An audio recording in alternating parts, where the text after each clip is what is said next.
Hello, hello, hello! HQC Day, Wednesday. Siyempre, fully booked na naman si Doc Bry.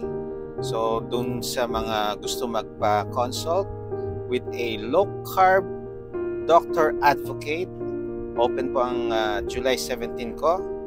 Please PM for your appointment.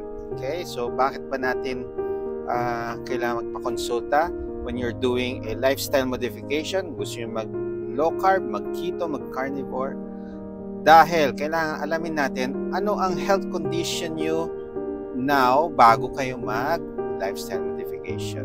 Marami ng mga health condition kaya sila nag-lifestyle modification. Okay? So, dun sa mga nagpaplano, sa tingin nila wala silang health conditions and they want mag-ayos ang kanilang lifestyle, need natin ng consultation with a baseline lab results. So, i-interpret natin, then isa-isahin natin yan. Ang magandang doktor, napaliwanag lahat. Tanungin nyo, wag po kayong mahiyang magtanong. You need to adapt to evolve. Bye!